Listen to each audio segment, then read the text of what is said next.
Those can be really important.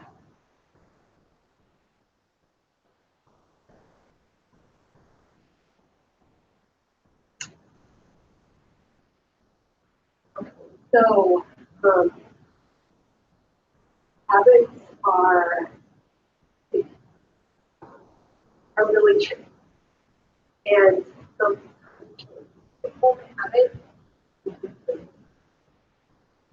And what I have found is that the longer I live, the better I get to know myself, the easier it is to choose the habits that are going to have the most. So, know, habits are behavior that's regular instead of automatic. So actually, what would be a habit that you would say just kind of happens automatically?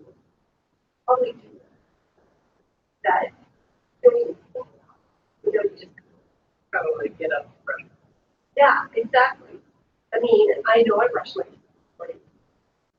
I don't know if I really consciously remember actually doing it, but it's just something that it's a habit that we formed that we just automatically do it. Another habit is the way we drive a car. I have, well, my kids are in their 20s now, but when they were teenagers and learning how to drive, they had to consciously think about every move that they make, every time they look in the mirror, every time or how they put on the brake. And now, after driving so many years, those things are just habit because they're something that just becomes natural or a part of us. So we're just gonna delve into this a little bit. We're gonna get a little bit deep because I think that one of the reasons why we form habits is because we're asking a question. So, for instance, a teenager who is learning to drive,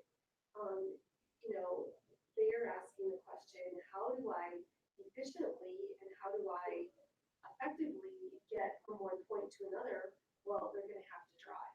Okay, so they're going to have to, if they're going to learn how to drive, they know that there are certain things that are going to keep them from getting a ticket, from going in the ditch, from having an accident. So what are some things that are going to help them do that? They're going to have to form some good driving habits, like watching the speedometer, watching the gas gauge, watching their rear view mirror to make sure that there aren't cars that are too close to them. And now we do those subconsciously, as new drivers, they're putting those habits into practice. And so another question would be, well, as far as brushing our teeth, how do we keep our teeth? How do we keep from our teeth falling out of our head, decaying and falling out of our head? Well, we have to form a habit of flossing and brushing our teeth every day. Another question, a life question would be, how do I become a good friend, a good spouse, a good mother? I think that those questions can be answered by the habits that we form by being intentional about the way we spend our time. Are we grateful? Do we make a habit of telling the people in our lives how grateful we are for them? I think gratitude is a huge habit that if we form it in our lives and make it part of the way that we interact with people, it becomes subconscious or unconscious. Our gratitude will just flow from us when we have our conversations. And that is a way to form really, really healthy relationships. So there are some other questions, and that's a personal thing. We all have things that we're acquiring to. So Ashley, your big question right now is, how do I become a good realtor, right? Mm-hmm. And what are some things that you're doing to become a good realtor? Taking as many classes as I can. Yeah, exactly. So your habit is probably when you see an opportunity, especially if it's a free free learning or free training opportunity, you're taking advantage of it. So here's a quote from Gary Keller's book, The One Thing. Anyone who dreams of an uncommon life eventually discovers there's no choice but to seek an uncommon approach to living it. So sometimes we fall into bad habits, sometimes by default because we haven't asked the good question or the right question of how to form a habit in order to live a good life. So what I mean by that is human nature easily takes over unless we have consciously made a decision to form habits to be different from everyone else. So I think by default, everyone can fall into habits of sleeping in and not getting up and accomplishing something, of wasting our time away, of not having disciplines in our life like getting up and making our bed. So that's an interesting question, right? I have a friend who posted on Facebook this week. She was just taking a poll, just taking a survey. So how many of you make your bed when you get up in the morning? She was just curious. There have been books written on making your bed and forming a discipline or a habit right away when you get up that is going to carry you through the rest of the day. Because I think by default, it's easy just to get up and not have a discipline, to not make your bed, to not eat a healthy breakfast, to not brush your teeth. It's a whole lot easier to just sit around or lay around in your pajamas all day than it is to actually get up with a purpose and put some habits into place. And I think whether you realize it or not, everything you do from the time that we get out of bed is actually a habit that we have formed. Whether it's been learned by our parents or someone else who's had an influence on our life, or they've been conscious decisions that we've made to determine how we're going to lead our life. Any comments on that? Anything that you want to add to that? Do you think that's true, or do you think that that is not true? Yeah, I never really thought about it that way, of how everything is really actually a habit. Yeah, whether we really consciously realize it or not. Mm-hmm. So then, if we're going to take an uncommon approach to life, and uncommon maybe meaning that we really have a purpose, and maybe we think that and are attaining to a deep purpose in our lives, I think that we need to be conscious about the habits that we're forming. So we're just going to move on here. So this is, have you read the book, The One Thing? I have not. Okay. Working on the Millionaire Real Estate Agent. Yeah, that's an excellent book as well. The One Thing was life-changing for me. And I was in my 40s when I read it. However, it really enlightened me to many things. And this is what the book focuses on. What's the one thing I can do such that by doing it, everything else will be easier or unnecessary. So it's finding that one thing in a specific area of your life. You could choose one or more areas of your life to choose one thing to be working on at the same time. However, that may be counterproductive. It may be better to just choose one area of your life, choose one thing in that area and work on it before you move on to the next. For instance, your spiritual life. Maybe you want to improve your spiritual life. Well, what's the one thing that you could do to improve your spiritual life? Maybe it's every morning when you get up, you pray. Or every week, maybe you've just made a decision that you're going to go to church. So that would be one area, one thing in that one area, that habit that you're forming, and then move on to the next. So what is the focusing question then in that area of your life? So we have a big picture, and within that big picture, we may have a very small focus on one specific thing to help us acquire that big picture.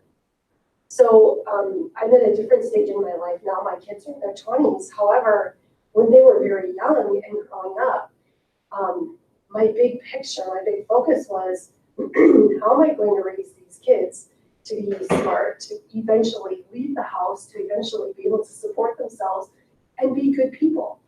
Well, that's a really big picture question. However, every single day, I was spending time with them. So what is the one thing that I could do every day that would impact that big picture or that big focus? And there were a few of them actually that I decided to focus on. Some of them were, when they were really tiny, it was really just nurturing them, being there for them. As they got older, it then became a habit of how do I interact with them? And then when they got to be teenagers, that picture looked even different. So when they were in high school at home, it was very important, I thought, for me and for me to have an impact on them and my husband was to eat a meal, at least one meal together every single day. So that was one big priority in our home, that we would eat dinner together and that we would talk. And they were involved in sports, so it was a priority for me to be at every home game that they played. And so, they were each involved in two sports, so pretty much took up every season of the year. And I can say that I faithfully fulfilled that every home game I didn't miss, even though as a realtor, that sometimes was really difficult for me, and I really had to set my priorities and schedule accordingly. I just know that it made a big impact on them for their life overall. So that's an example of how you can have a big picture and then have a smaller focus depending on what stage of life you're in or what your priorities are. Any comments on that, actually? Anything that came to your mind as a big picture and then focusing in smaller? Well, my first thought was my mom did the same thing for my sports, so Yeah, it was very appreciated. yeah, that's really cool. Great, thanks for sharing that. So, just as not all habits are created equal, neither are we created equal. And so we're going to take just a little bit of a glimpse of that to better understand ourselves and how we approach habits. So there's a website that I'd like you to go to, and Gretchen Rubin is an author, and she is the guru of the 4 tendencies of forming a habit. So she's kind of looked at people overall and categorized them into 4 different tendencies in how we might approach habits.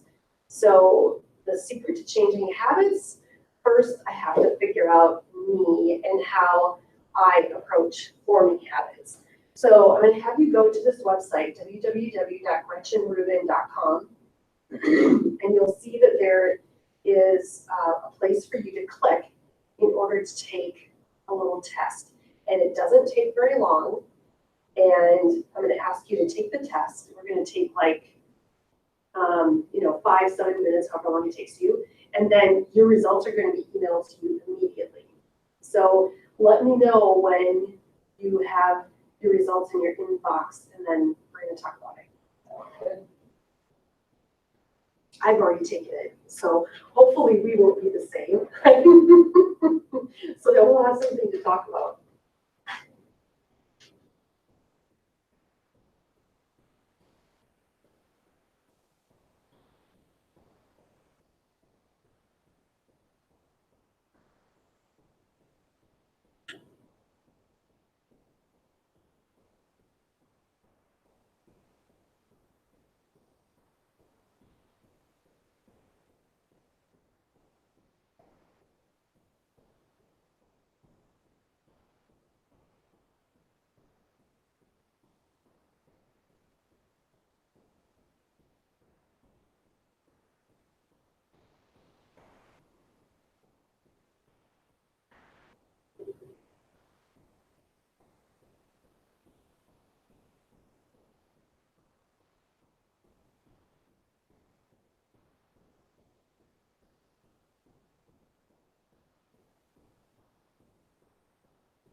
All right, I got it.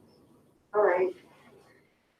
So before we talk about your tendency and how I scored, we're going to talk just a little bit about some of the reasons why we decide to change a habit or to form a habit. So I think that we approach habits from a couple of different viewpoints, or as Gretchen Rubin calls them, expectations. So do we form a habit of, say, maybe you want to choose to eat healthier? Why? So there's an expectation then that's set when you're forming that habit. Are you doing that?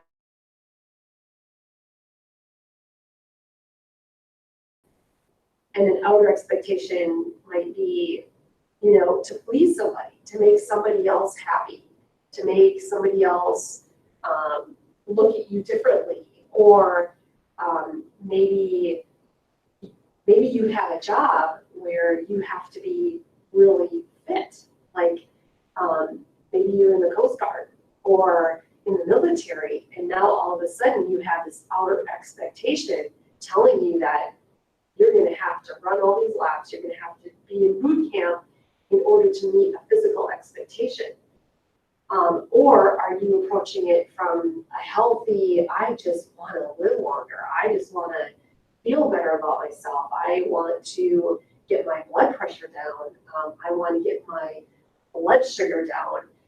So now we have to decide or determine what drives us. Is it the outer expectation that drives us more to set habits, or is it an inner expectation that drives us so that we set habits? And I think how we approach that has a lot to do with our tendency. So hopefully you all got to take the test and the results were sent back to you. Ashley, are you willing to share what your tendency is? Sure. What is it? I got the obliger. Woo! All right. So you are like the opposite of me. I'm a questioner. So did you get this little chart Yes. with the 4 tendencies? Yeah. So you'll see the upholder is at the top. An upholder will form a habit in order to meet outer expectations as well as inner expectations. So they're kind of the hybrid of the 4 tendencies. They can look at outside of themselves as well as inside of themselves to determine what is the best habit for them to form. On the opposite end of that is the rebel. Instead of wanting to conform, the rebel actually resists both. They resist outer expectations and they resist inner expectations. So it's kind of like they just go with the flow of what their feeling is of the day. Do I feel like it or don't I? And that rules how they set habits. So in between those are the questioner and the obliger. So I am the questioner, and I would say I have a little bit of upholder in me and I have a little bit of rebel in me as well. And sometimes they fight against each other. And maybe that's why I am the questioner. I ask a lot of questions. Sometimes I resist what other people have, other people's expectations or circumstances that I'm in.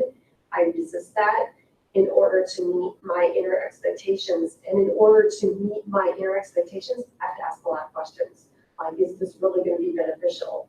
Like, if it is, how much? And, is being deprived going to be worth the results of setting the habit of eating a certain type of food, or setting my time in a way that is going to maybe, I'm not going to have as much free time, but I have to stay focused in order to meet a goal.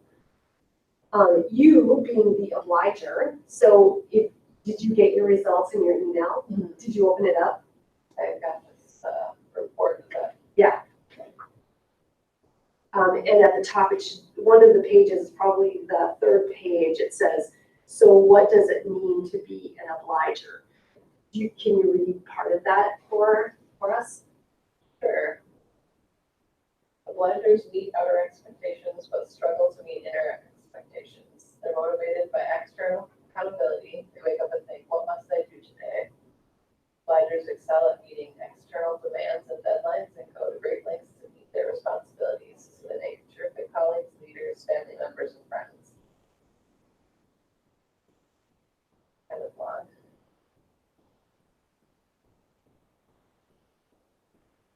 Obligers depend on external accountability with consequences such as deadlines, late fees, or the fear of letting other people down. In fact, obligers need external accountability even for activities that they want to do. If you want to read more, join a book group.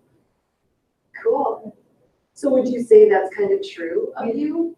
I wouldn't say it's quite to that extreme, but yeah. It is generally true. Yeah, your general tendency would be. Yeah, and I would say the same too. Do you think you would tend to be more of an upholder or more of a rebel? I would say probably closer to upholder. Okay, so you like rules set, you like guidelines, just show me what to do, I'll do it, and because I know it's the right thing to do, and I want to make everybody happy, and I want to make myself happy as well. Yeah. Cool, that's great. So me being a questioner, questioners question all expectations and they respond to an expectation only if they conclude that it makes sense. In essence, they meet only inner expectations. They're motivated by reason, logic, and fairness. They wake up and think what needs to get done today and why, versus your question of when you wake up, it's what has to be done. Is that what it was? What has to be done. Okay. Is that how it's worded? It says, what must I do today? What must I do today? Okay. So similar. Mine is what needs to get done today. So questioners decide for themselves whether a course of action is a good idea, and they resist doing anything that seems to lack purpose. Because questioners want to make well-considered decisions and come to their own conclusions, they tend to be intellectually engaged, and they're often willing to do exhaustive research. If they decide there's sufficient basis for an expectation, they'll follow it. They won't follow it if they think it's arbitrary, inefficient, or ineffective, and they tend to take direction only from people they respect. So when making a request of a questioner, be sure to include plenty of justification. We need to get the car inspected at the end of the next week, otherwise we'll get hit with a big fine and risk a breakdown during the upcoming road trip. At times, people may feel overwhelmed by questioners' relentless appetite for information and justification.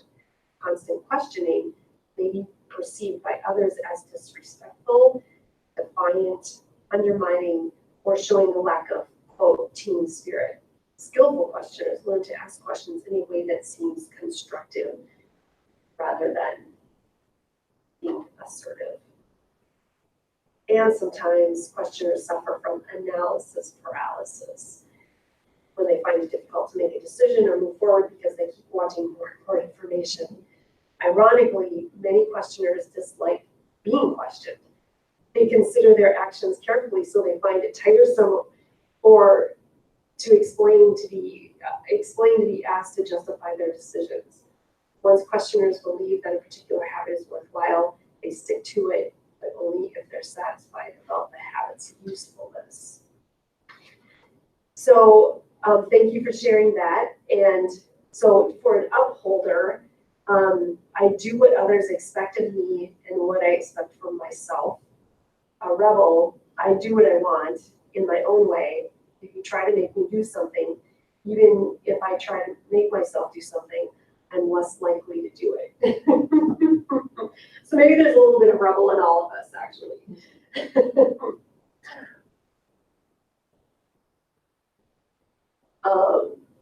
So let's talk about an obliger. strategy for accountability. So I heard you use that word a couple of times for accountability. And all four tendencies, even under circumstances, rebels, find accountability to be useful for developing habits. However, obligers absolutely require structure of external accountability. They need oversight, deadlines, consequences, and the involvement of accountability partners, coaches. Have you ever had an accountability partner or a coach for something at work or something personal? Not a professional coach, but I have a really tight-knit group of friends that we kind of use each other for accountability. That's cool. And you as an obliger must find value in that. Would you say others in your group are the same? I think so. Do you think they're also obligers? I mean, if you think about their personalities or their tendencies, would you say that some of them are more of a rebel or upholder or questioner? Do you have a questioner in the group, or somebody who really takes the leadership as an upholder of structure, maybe? I would say they're all fairly close to obliger, but maybe some lean a little bit more towards upholder. Mm-hmm. Yeah. Do you have any rebels in the group? And that makes sense because you have a similar mindset of each other. So, strategy for monitoring. Monitoring supports accountability, and the more obligers monitor their behavior, the more easily accountability will attach. Strategy of other people, just like we were talking about, because with your group, I mean, that's really interesting that you do have a group of friends and people in your life they probably speak truth into your life. Because of the weight imposed by our expectations, obligers and the people around them must take careful note of the influence of other people, for good or ill. She talks about the strategy of treats and how, we like to treat each other when we've done a good thing, when we've kept a habit. All of us should use the strategy of treats. When we give more to ourselves, we can ask more from ourselves, because obligers may fall into obliger rebellion when they feel burned out or exploited. It's important that they get treats as a way to energize themselves. Remember, a treat is different from a reward. Rewards are very, very tricky to use correctly. Stick with treats. Because I think I get what she's saying, that rewards are really result based. You have to meet a certain result in order to get a reward. However, a treat, it can be given for the effort shown and not necessarily the actual result of it. So if most of us in the real world, we only get rewarded when we actually do a specific thing. Like, consider going, I just took my little dog, Sophie, to the groomer. And every time I go to PetSmart to buy her something, to buy her food or some toys, every dollar I get is a reward. Well, I don't get that reward unless I spend money. They're not. However, when I'm there and in paying for whatever I bought, Sophie gets a treat, and she hasn't done anything. She just showed up, right? Mm-hmm. So that's kind of the difference. I get a reward because I actually spend money. She gets a treat because she's there with me. She didn't really have to do anything. Okay, so let's talk about a questioner. Strategy of clarity is crucial for questioners. They want to know exactly what they're doing and why. And I would say that's true. And the strategy of monitoring.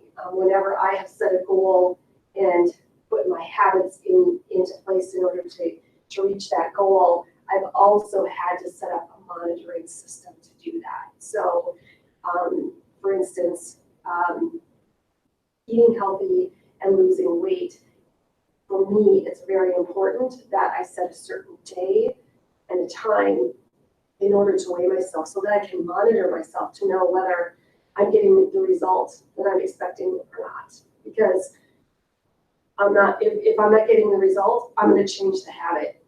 I have to keep close monitoring of what I'm doing to make sure that it's worth it for me to keep that habit. Strategy of distinction resonates with questioners because it emphasizes that a habit should be tweaked very specifically to suit an individual's character and idiosyncrasy, something that appeals to the questioners who love customization. Often they say, why don't you try this? You'll find out if this works for you, and if not, try something else. And then the strategy of loophole finding, like an excuse is actually what it is. Find an excuse not to do it. So since we don't have anybody in here with the other upholder or level, well, we've already kind of talked about them, so we won't continue to go over them. Any ahas for you, or anything that now that you kind of know what tendency you are, and maybe this isn't a surprise to you. Maybe you had determined that already. Have you thought of habits in this respect before? In the framework of inner and outer expectations. Have you ever considered that or thought of that? Not exactly that framework, so it's a very interesting way to look at it. Yeah. I can see some bad habits that would be easier to break thinking about that. Yeah.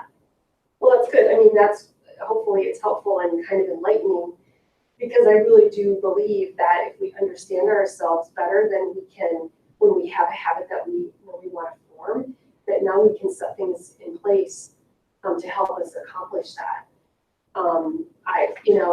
I have done things without a coach that other people, typically they need a coach to accomplish.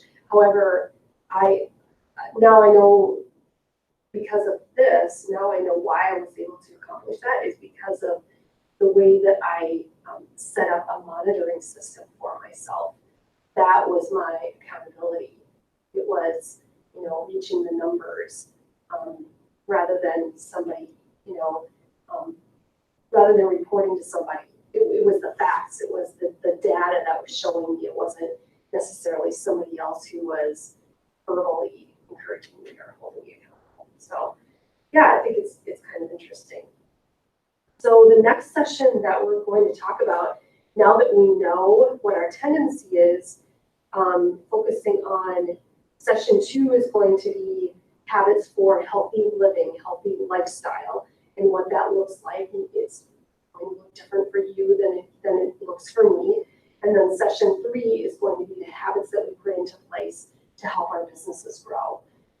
And we're going to talk very specifically about what those are. So thank you for coming, and I appreciate you sharing and taking the test. Hopefully you found it helpful. That's it. Thank you. That's awesome.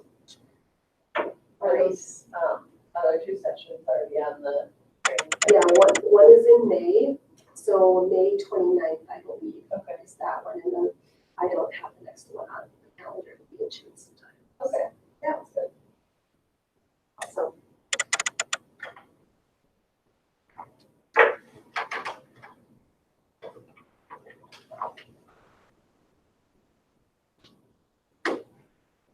Actually, do you hang out here in the office with it?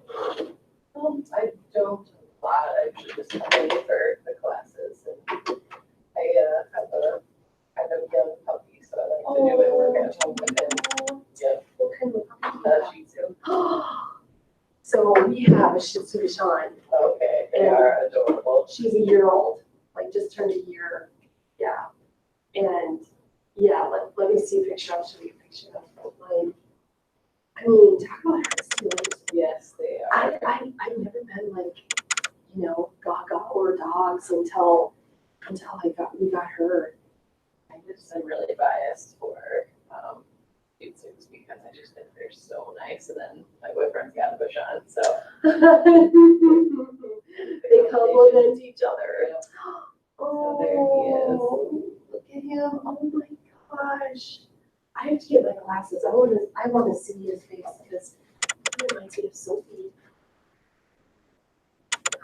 Oh, he is cute. Oh my gosh. Okay, just stay right there. Okay. This is gonna freak you out. I love little bugs. I've never had one before. They're my favorite because they still have plenty of energy to play and Yeah. stuff, but it's easier to tire them out.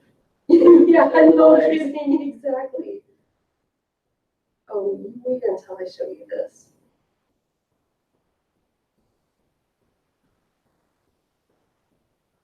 He was so funny when he was a baby. His hair was so fine, it looked like little feathers. How old was he when you got him? I got him at 2 months, so 8 weeks. Yeah, that's how old Sophie was. I think that's when they recommend. Yeah. December. Oh my goodness.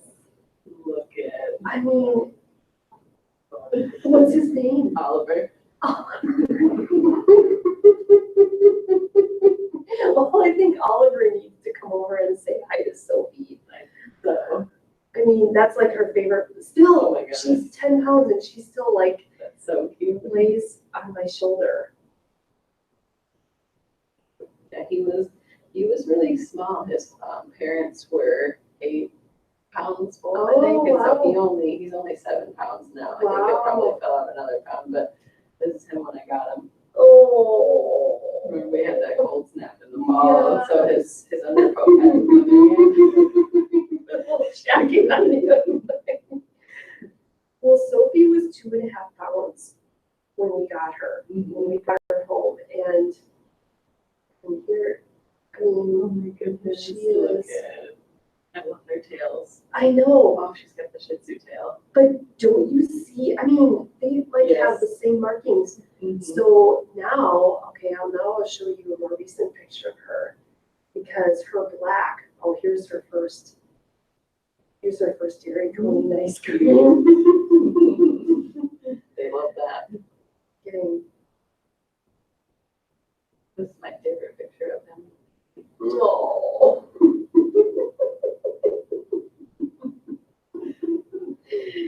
That's hilarious. Yeah, so this is a little more recent, and her black is now gray. Yeah, that usually happens. Yeah, I didn't know that. She goes boating with us. I have a picture of my family dogs. They're both Shih Tzu, so Really? I've got pictures somewhere back here. My parents moved to Florida, so I don't see them very often anymore. Oh. Yeah, here she is after the groomer put little bows in her hair. Cute. Yeah, so here's the Oh, he held the black on his face, but his back you can't see is gray. Is Kind of it? like that. yeah. He's all gray. And they look a little bigger. Yes, they are much bigger. He is about 18 pounds. Okay, So he's like the biggest Shih Tzu I've ever seen. And then he's about a normal size, so he's about 14, 15. Yeah. Well, Ashley, that's so fun. Yeah, here she is. This is the first snow last fall. Oh my goodness. She just went crazy. I mean, and fast. Oh, they had the same little jump.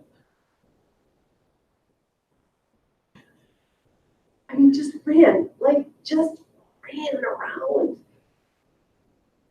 Oh my goodness. He was a little bit of a diva in the snow. He didn't really want to play in it too much. Really? He's like, Yeah. they're kind of cold. I kind of want to go inside. That's hilarious. Now he runs like that though, now that it's nice out. Yeah. I just put a fence in, so Oh, did you really? he just runs wild in the backyard now. And That's great. there's actually a boxer. I have to show you this video because it's hilarious. There's a boxer puppy that lives next door. She's about a month younger than him. And they run along the fence together.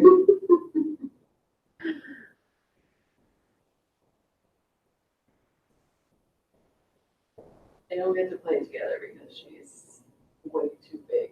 She's still in the kind of bouncy stage. The boxer. Yeah. Yeah. But they do this all day.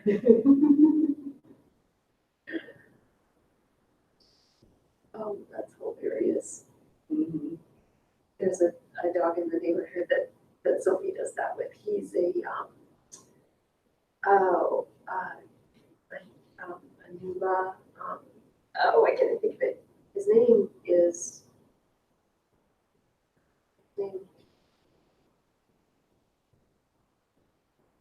Anyway, he's in a fenced backyard, and we walk on the path, and they chase each other back and forth. But Nico, that's his name, and he has the rounded tail. Mm. So, Is it a Shiba? The little orange yeah, one? that's what it is. It's a Shiba. Shiba Nubu. Yeah, something like that. I can't remember the last word. So how long have you had Oliver? I got him, let's see, he was born in July, middle of July, so I think September. Okay, yeah. So is he trained? Mm-hmm. That's good. Yeah, he was really good actually. That's good. Because I was home when we got the other two family dogs, so I helped train them as well, and they were not as easy. Yeah, he just, right away, he didn't ever want to even go on his puppy pads, he just wanted to go outside, so I was like, okay. That's the best thing. Right? And really, it's us being trained to Right. take them out at the appropriate time. Yeah. Dogs are smart. Mhm. They get it a lot quicker than we do, I think. They do. Well, thanks for showing me those cute pictures. Mhm. At some point, we'll have to get them together. Yes, that's a play date. Yeah. Where do you live? I live on 51st Street in the Pebble Creek neighborhood. Oh, yeah, yeah. Well, we live like opposite. We live southeast out on Eastwood Golf Course. Okay. But we can meet halfway somewhere. It's good. Well, thank you for coming to this session. Yeah.